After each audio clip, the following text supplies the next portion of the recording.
हम लोगों ने कुछ सीक्वेंस थ्योरम पढ़ा था और उससे रेलिवेंट कुछ उसकी एग्जांपल्स देखी थी, और फिर हमने लिमिट्स एंड लिमिट से रेलिवेंट कुछ क्वेश्चंस देखे थे, और इसके साथ हमने जो है वो कुछ ट्रिग्नोमेट्रिक आइडेंटिटीज़ देखी थी, मतलब ट्रिग्नोमेट्रिक आइडेंटिटीज़, फिर उनकी इक्वेशंस, देन उनके फार्मूलाज की जनरेशन। ठीक है, तो इस वीक जो है वो हम उसी को कंटिन्यू करेंगे। इस वीक जो है हमने कुछ और फर्दर एप्लीकेशंस देखनी है पैथागोरियन थ्योरम और ट्रिग्नोमेट्रिक रेशियोज एंड इनकी यूजफुल इक्वेशंस की। ठीक है, तो पैथागोरियन थ्योरम्स क्या है ये हम पहले भी पढ़ चुके हैं, इसकी कन्फर्मेशन, इसकी जो फॉर्मेशन थी, इसका फार्मूला। अब इसमें हम देखते हैं पैथागोरियन थ्योरम है।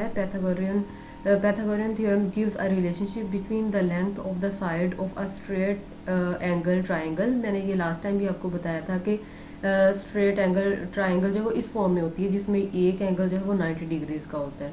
ठीक है, राइट एंगल ट्राइंगल, इसमें ये वाला एंगल जो है ये राइट एंगल है, तो ये राइट एंगल ट्राइंगल है।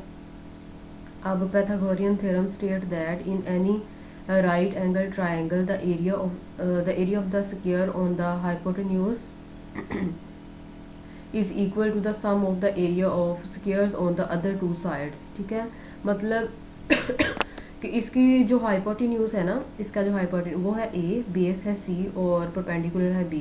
तो उन्होंने कहा जो हाइपोटेन्यूज का स्क्वायर होगा वो इक्वल होता है बेस और परपेंडिकुलर के स्क्वायर के सम के इक्वल। ठीक है, जहाँ पे यही लिखा हुआ है the area of square on the hypotenuse. ठीक है, square of hypotenuse is equal to the sum of areas of squares on other two sides. Other two sides कौन कौन सी हैं, एक है परपेंडिकुलर, दूसरा है बेस। ठीक है जी, तो ये हो गया।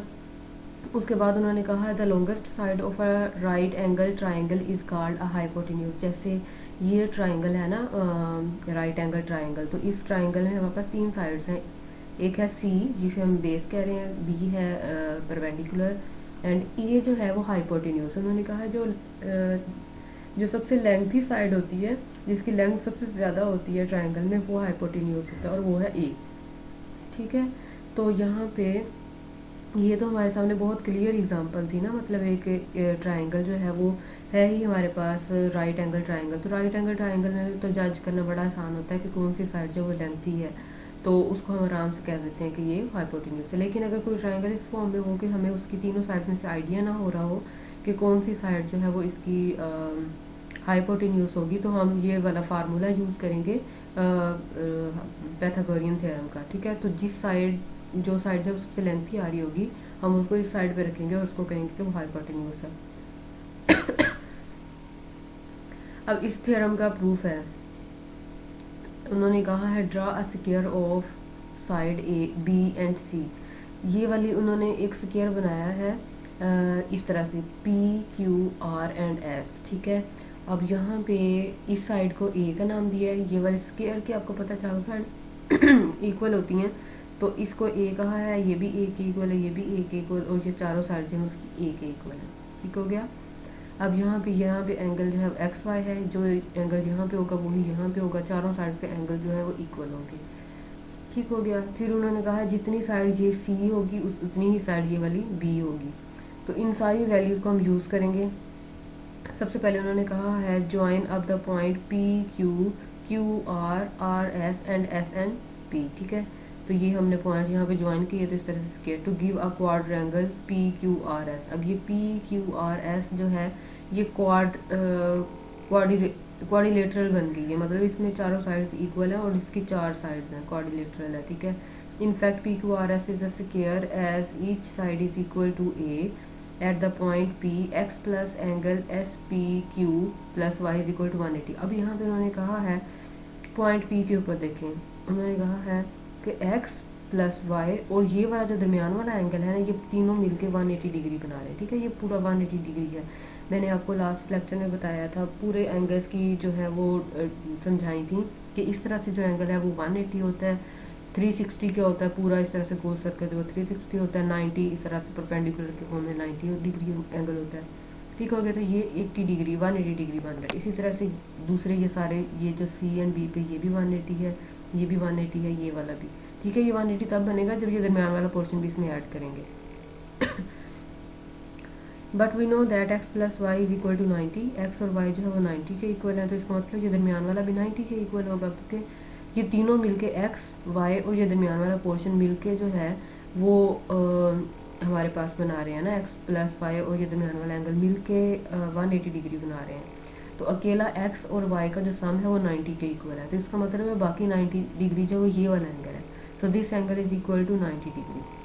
So angle SPQ is equal to 90 degree for similarly for the other three sides, इसका मतलब है बाकी सारी साइड में भी ये एंगल जो है 90 डिग्री के इक्वल है। तो इसका मतलब है a square plus 4 multiplied by this angle is equal to this के इक्वल, मतलब a स्क्वायर, a का स्क्वायर ले लें, ठीक है, और इसको 4 से मल्टीप्लाई करते हैं इस एंगल को, तो ये हो जाएगा 1/2 BC, ठीक हो गया। This is equal to B plus, अब इसको सॉल्व करेंगे तो ये बी प्लस सी का स्क्वायर बनता है, ए स्क्वायर 2 को इसके साथ कैंसिल कर दें, 2 2 ज़ा 4 होता है, 2BC आ जाएगा, और फिर आप इसमें ऐड कर दें सी का स्क्वायर, तो ये हमारे पास आ जाएगा बी प्लस सी का होल स्क्वायर, ठीक हो गया। और सॉरी, ये हमने दूसरी साइड पे खुद से फार्मूला रखा है बी प्लस सी स्क्वायर, ठीक है, यहाँ पे b और ये c है, इन दोनों का सम लेंगे और फिर स्क्वायर लेंगे, क्योंकि ये चार साइड्स हैं, ठीक है। तो ये हो जाएगा a square plus 2BC is equal to B square plus 2BC plus, इनको सॉल्व आउट किया होगा तो ये इक्वल आता है a स्क्वायर, मतलब आप इसको सिंप्लीफाई करें ना, इधर से ये फार्मूला ओपन करें और इधर से 2 को इस 4 के साथ कैंसिल कर दें, बाकी जो वैल्यूज़ बचती हैं वो हमारे पास a square plus 2BC plus इस साइड पे b square plus 2BC plus c square बचेगा, ठीक है। तो अब इनको इकट्ठा कर दें, ए स्क्वायर इधर ही जाएगा, ये 2BC जो है वो इस 2BC के साथ कैंसिल हो जाएगा, यहाँ पे हो जाएगा B square plus C square, तो ये आ जाएगा A square is equal to B square plus C square, ठीक है। तो ये हमने प्रूव करना था इस फार्मूला में। नेक्स्ट हम इसकी यूज़फुल एक एग्जांपल देखते हैं, मतलब इस फार्मूला को हम कैसे यूज़ कर सकते हैं। देखें, find the length of the hypotenuse of the triangle shown in the diagram, उन्होंने हमें एक डायग्राम दी है और give your answer correct to 2 decimal places, ठीक है, मतलब 2 डेसिमल प्लेसेस तक एग्जैक्ट आंसर लिखना है, उसके बाद चाहे आप लिखें ना लिखें, ठीक हो गया। ओके, अब हमने क्या करना है, सबसे पहले तो हम डिसाइड करेंगे कि इसकी बेस क्या है, इसकी बेस है 6, और क्योंकि राइट एंगल ट्राइंगल है ना, तो राइट एंगल ट्राइंगल में हम बड़ी इजीली डिसाइड कर लेते हैं कि ये वाली साइड जो है ये परपेंडिकुलर है, जो बेस के साथ जो है वो 90 डिग्री का एंगल बना रही है, तो ये एंगल जो है ये 90 डिग्री है, ये इसकी बेस है, और ये इसका परपेंडिकुलर है। परपेंडिकुलर वो होता है जो बेस के साथ 90 डिग्री का एंगल बनाए, ठीक है। तो ये हाइपोटेन्यूज है, हमने इसकी लेंथ फाइंड करनी है। फार्मूला अभी हमने जनरेट किया ये वाला, ये फार्मूला यूज़ करेंगे।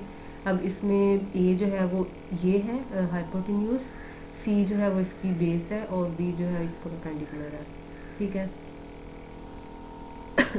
तो अब ये आप इनको वैल्यूज दे दें, B is equal to 4, C is equal to 6 and A जो है वो अननोन है उसको हमने फाइंड करना है।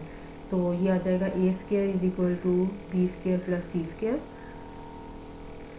तो यहाँ पे आप इस फार्मूला में वैल्यूज पुट करें, बी की वैल्यू है 4, 4 का स्क्वायर आ जाएगा, सी की वैल्यू है 6, 6 का स्क्वायर आ जाएगा, ये हो जाएगा 4 4 ज़ा 16 एंड 6 6 ज़ा 36, इन दोनों को ऐड करें 52, ए स्क्वायर इज इक्वल टू 52। अगर अकेले ए की वैल्यू निकालनी है तो आप दोनों साइड पे स्क्वायर रूट अप्लाई करेंगे, जब इस साइड पे स्क्वायर रूट अप्लाई करेंगे तो वो स्क्वायर के साथ कैंसिल हो जाएगा, इस साइड पे 52 का square root as it is आ जाएगा। अब इसको आप कंप्यूट करें तो 52 का स्क्वायर रूट होता है 7.2 सेंटीमीटर, ठीक है, 7.2 होता है, तो इसका मतलब है ए की वैल्यू जो है वो 7.2 है।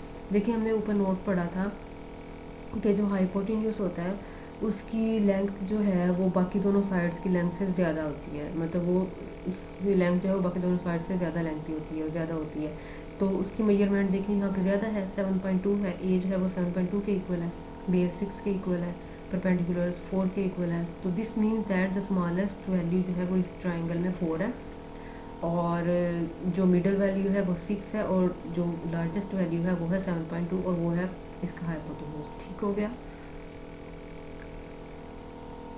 ओके, नेक्स्ट एग्जांपल है हमारे पास, find the length of the side of the right marked X in the diagram. ठीक हो गया। तो हमारे पास ये राइट एंगल ट्राइंगल है जिसमें परपेंडिकुलर जो है एक्स के इक्वल है, बेस जो है वो 3 है और हाइपोटेन्यूज जो है वो 6 है।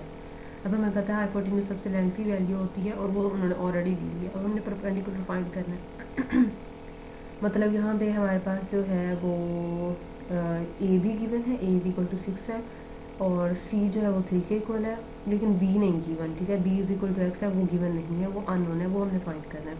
So we will use again hypotenuse formula. तो पैथागोनियन फार्मूला क्या है, A square is equal to B square plus C square. A की वैल्यू पुट करें 6 स्क्वायर आ जाएगा, बी की वैल्यू जो है उन्होंने अननोन दिया हुआ है ना एक्स, तो आप as it is x square put कर दें। सी जो है वो 3 के इक्वल है, सी का स्क्वायर आ जाएगा 3 का square. So a square is equal to 6 square, B square is equal to x square and C square is equal to 3 square. Compute these values, 6 square is equal to 36, x square will be x square, 3 square is equal to 9। So इसको solve करें, x square को अपनी जगह पे ही रहने दें, इस 9 को उठा के दूसरी साइड पे शिफ्ट कर दें, तो ये हो जाएगा 36 माइनस 9। 36 में से 9 निकालें 27 again x square is equal to 27, लेकिन हमें तो सिर्फ एक्स चाहिए, तो आप दोनों साइड पे स्क्वायर रूट अप्लाई कर दें। जब स्क्वायर रूट अप्लाई कर देंगे तो फिर एक्स की वैल्यू आ जाएगी 5.2 सेंटीमीटर, ठीक हो गया।